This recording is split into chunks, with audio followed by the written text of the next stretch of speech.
Bom, então, vamos aprender a analisar de forma gráfica os movimentos dos cilindros, tá certo? Se nós formos ver aqui, né, nós temos um gráfico onde aparece a posição 0 e a posição 1, tá certo? Essa questão de 0 e 1, ela é relacionada à chamada lógica binária, né? Alguns talvez vocês conheçam, outros não, mas na lógica binária o 0 equivale a desacionado e o 1 equivale ao acionado. Então, o nosso primeiro cilindro, que seria o cilindro A, ele vai avançar, ele vai sair de 0 para 1 e vai permanecer durante todo esse tempo aqui, ó, até o 8. Aqui a gente não tem a unidade de tempo, né, nesse gráfico, mas pode ser em segundos. E depois ele vai cair de novo, tá certo? E na verdade esse cair seria fazer o recuo. Reparem que o cilindro B, ele num primeiro momento ele permanece recuado, tá certo? E só após o avanço do cilindro A ter sido confirmado, é que ele também vai avançar. Reparem que em relação ao cilindro A, ele recua um tempo antes, ó, tá certo?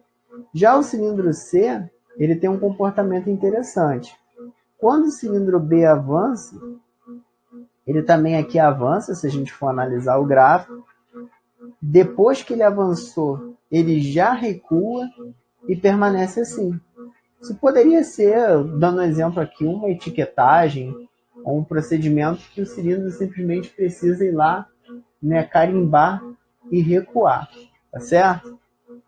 Reparem que o cilindro D faz a mesma coisa, só que no intervalo de tempo menor, tá certo?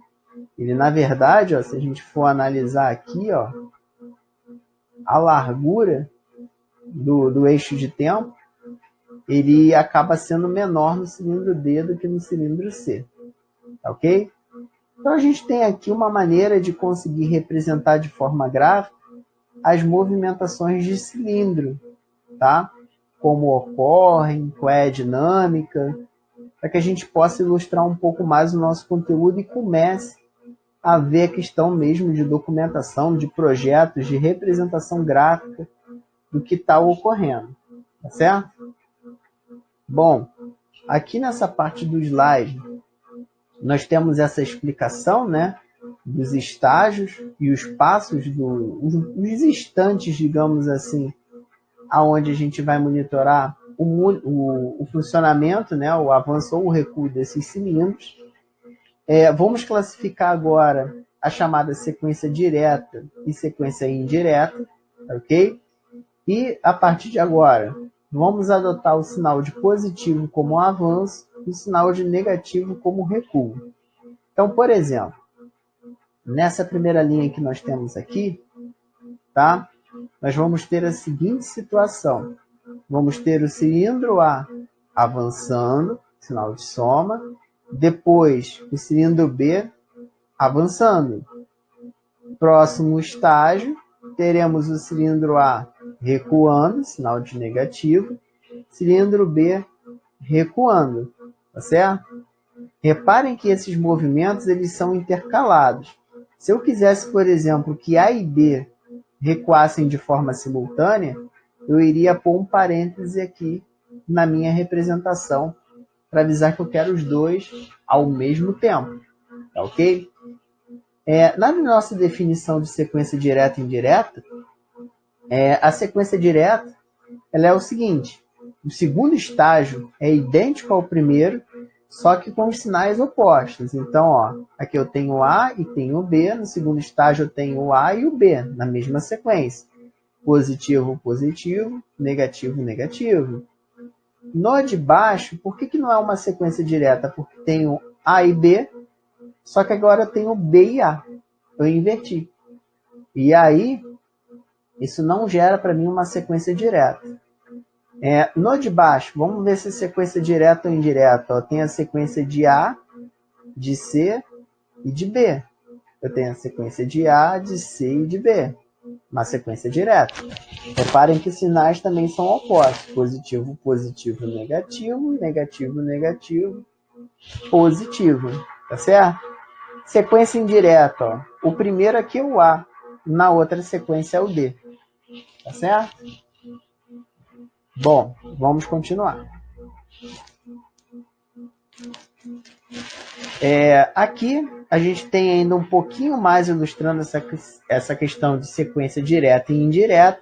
Reparem que eu vou ter a utilização, né, pela primeira vez do parênteses. Isso garante para mim a questão da simultaneidade. Então, nessa primeira equação, nós teremos aqui um avanço em conjunto, tá certo? Como eles estão recuando juntos, não existe nenhum problema no posicionamento, tá certo?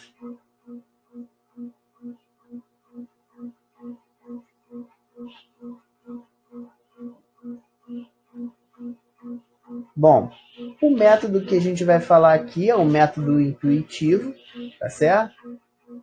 E o método passo a passo. O método intuitivo é o que nós vamos focar, né?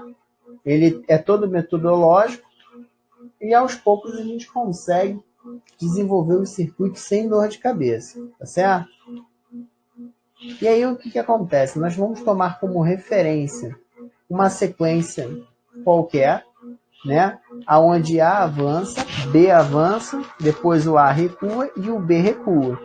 Inicialmente, nós vamos desenhar os elementos de trabalho, né? Que são os cilindros A e o cilindro B, tá certo?